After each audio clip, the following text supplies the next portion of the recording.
الله يسعد اوقاتكم جميعا. اليوم بدنا نساوي فروج مشوي بالفرن. طبعا مكوناته بسيطه وطريقه كثير سهله بالبيت، بدل ما الواحد يطلع على المطعم ويشتري من المطعم. تفضلوا لنفرجيكم الطريقه.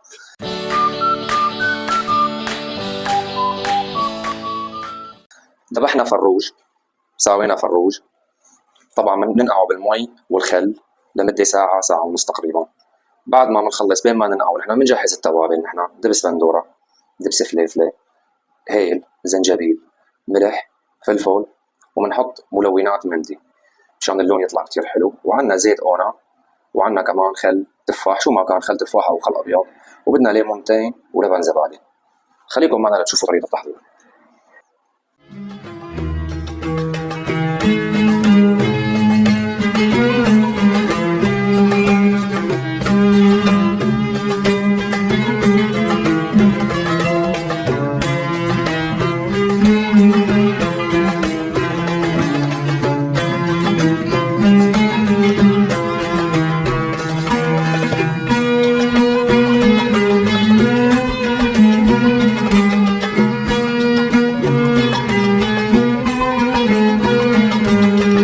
ننزل بالليمون، نعصره هيك بهالشكل هذا، بنخليه يقشره طبعا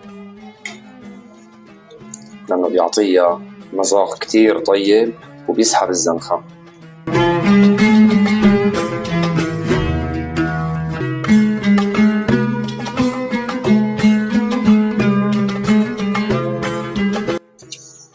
هلا بعد ما خلصنا التتبيلة، طبعا الليمون نحشيه جوا، ونجيب هالتتبيلة الحلوة ونعمل له مساج لأنه شكله مودي بالخبز الفروج.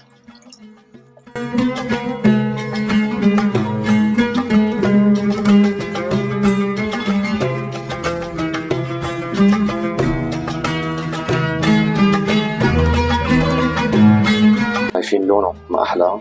وقت حطينا ألوان المندي بيعطي طريقة كتير حلوة خاصة للون. هلا بنحطه بكيس الحراري. طبعا قبل ما نحطه بكيس الحراري هلا بنتركه هيك منقوع تقريبا 3-4 ساعات،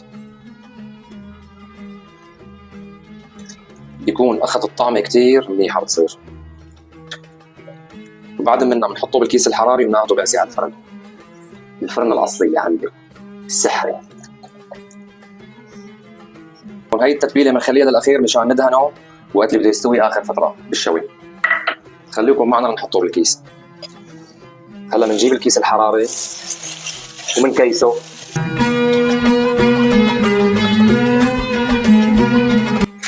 وهلا هيك بعد ما كيسناه بحبيب قلبي الفروج بنحط معه نص كاسه مي.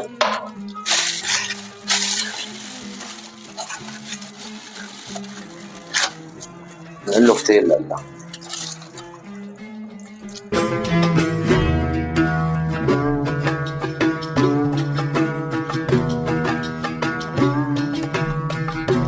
طبعا بنحطه بالصينية، وبنحط بالصينية كمان كاسة مي كبيرة مشان الفرن.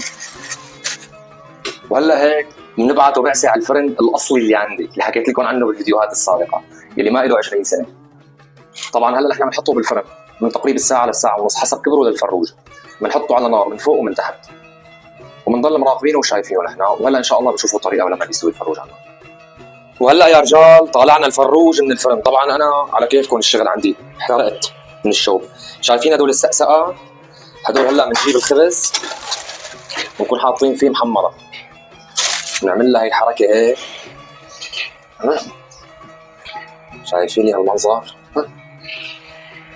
هاي بنروح فيها مباشرة إلى الفروج.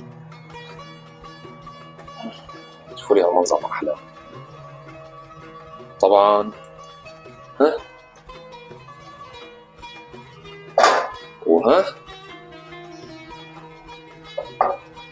وها فستو. شايفين؟